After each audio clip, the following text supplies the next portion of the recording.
भी हाथी या कोई भी जानवर जिनको हम देखते हैं तो हम उनको कलर में देखते हैं तो हमको कितना अच्छा लगता है। और इस शो के आयोजक श्री क्यों अच्छा लगता है? बाबू रमानी साहब हमारे साथ में हैं, उनसे बात करेंगे ये शो का मकसद क्या है और किस तरह से उन्होंने ये ऑर्गेनाइज किया है। मानी साहब स्वागत है आपका हमारे चैनल में।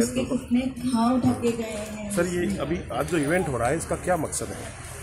वो कलर इसलिए लगाते हैं ताकि उनके बच्चे लोगों में, विद्यार्थियों में बचपन से ही जंगल के प्राणियों के बारे में दया भाव निर्माण होना जरूरी है। वो भी एक जान है, उनको भी दिल है, उनको भी भावना है और उनका इंसान अपने फायदे के लिए जो दुरुपयोग कर रहा है, उसे के ऊपर अन्याय कर रहा है, उसके कारण वो अन्याय प्राणियों के ऊपर नहीं होना चाहिए। और बचपन से ही ये शिकवा बच्चे लोगों के दिलों में, दिमाग में जाना जरूरी है।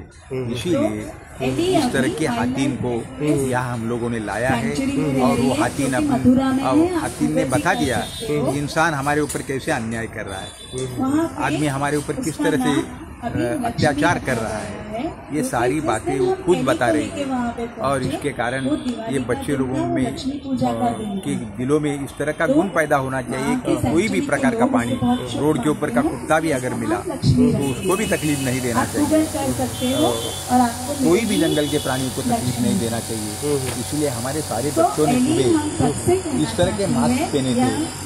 उसमें कोई टाइगर था, कोई घोड़ा था, कोई सुअर था, कोई सारे जंगल के प्राणियों का मास्क पहनकर जब ये हाथी यहाँ पर आ गई तो उनके ऊपर फूल बिखरा कर हम लोगों ने उनका स्वागत किया, सारे जंगल के प्राणियों।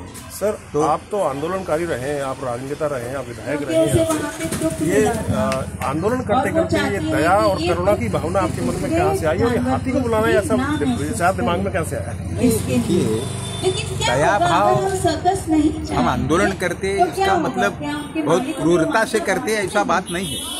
डेमोक्रेसी में जो नियम है उस नियम के अनुसार हम लोग आंदोलन करते हैं और इस विभाग के जनता के विषय में हमें दया भाव हुई तो उस दया भाव केवल रखने के सिवाय उनके ऊपर जो अन्याय हो रहा है उस अन्याय के खिलाफ में लड़ना और हमारे धारावी के सारे जनता को न्याय देना, ये हमारा फर्ज है।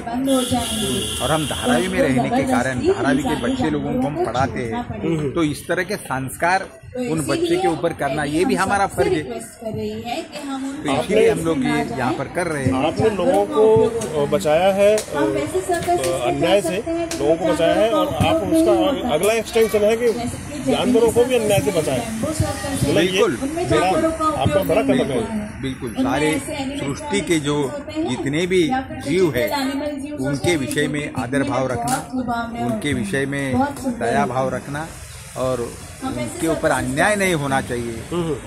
जानवर अपने इंसान अपने फायदे के लिए उनसे कुछ भी काम करा के ले रहा है, ये नहीं होना चाहिए। उनको भी स्वतंत्रता है, उनको भी खुले दिल से रहने का अधिकार है। अगर वो अपने को तकलीफ नहीं दे रहे तो अपन उनको तकलीफ क्यों देने का? इस विचारधारा को फैलाने के लिए इस तरह का अच्छा, आप राजनीतिक और शिक्षाविद दोनों हैं, क्या शिक्षाविद अगर आप नहीं होते तब भी आपके दिमाग में ऐसा ख्याल आता? बिल्कुल, शिक्षा में हम है, इसके लिए इस तरह के विचार तो प्रथम तौर पर हमारे दिल में आ गया। शिक्षा ही इसके पीछे बहुत सारा कारण है। हम आंदोलन करते हैं, अन्याय के खिलाफ में लड़ते हैं, उसके पीछे भी शिक्षा ही है। और जंगल के प्राणियों के विषय में जो दया भाव निर्माण होना चाहिए, उनको तकलीफ नहीं होना चाहिए, उसके पीछे भी फाउंडेशन जो है वो शिक्षा का ही है। और इस कार्यक्रम को सफल बनाने में किन किन लोगों का योगदान अगर किसी को याद करना चाहिए? हमारे इस स्कूल के सारे टीचर जो 100 टीचर और 3000 बच्चों को पढ़ाते हैं, ये सारे टीचर एक अलग अलग प्रकार की नई कल्पना लाकर देश का एजुकेशन और दुनिया का एजुकेशन उसका कंपटीशन करके यहाँ से पढ़कर निकलने वाला बच्चा भविष्य में दुनिया में कहीं भी गया तो वहाँ वो कम नहीं पढ़ना चाहिए। इस मकसद को साथ में लेके अभी से बचपना से उनकी तैयारी हम लोग करने का प्रयास करते हैं। दूसरा सर, ये एलिफेंट के लिए ऐसा कुछ बताया गया है कि एशिया में आपका जो शिक्षण संस्थान है उसका पहला स्थान है जिसका चुनाव किया गया है, ये कैसे हुआ संभव? नहीं, ऐसी बात नहीं है। अच्छा, क्या ये हाथी बहुत सारे विभाग में जाकर आई है। अच्छा, लेकिन मुझे ऐसा लगा कि हमारे धारावी के बच्चों के दिलों में भी ये शिक्षा होनी बहुत जरूरी है। अच्छा, इसके लिए हम लोग ने अलग प्रयास करके, हमारे टीचर लोगों ने अलग प्रयास करके, फॉलोअप करके उनको यहाँ पर लाने का प्रयास। अच्छा सर, ये महात्मा फुले मतलब क्या क्या नाम है आपके संस्थानों को, जरा प्लीज बता दीजिए। महात्मा फुले एजुकेशन ट्रस्ट के अंग्रेजी, हिंदी, मराठी, उर्दू ऐसे 4 स्कूल हम लोग यहाँ पर चलाते हैं। हम लोग महात्मा फुले एजुकेशन ट्रस्ट की ओर से junior college, senior college, degree college ये भी हम यहाँ पर चलाते हैं। अच्छा, डिग्री कॉलेज भी हम लोग यहाँ चलाते हैं। और जो पढ़ने के लिए आने वाले बच्चे हैं उनको यहाँ एडमिशन मिलता है। सर, बहुत बहुत धन्यवाद, आपने हमसे बात किया। दोस्तों, उम्मीद है आपको ये वीडियो पसंद आया होगा। दोस्तों में शेयर करें, कुछ कहना हो तो नीचे कमेंट करें और लाइक करें। धन्यवाद। आपको क्या लगता है अगर जानवर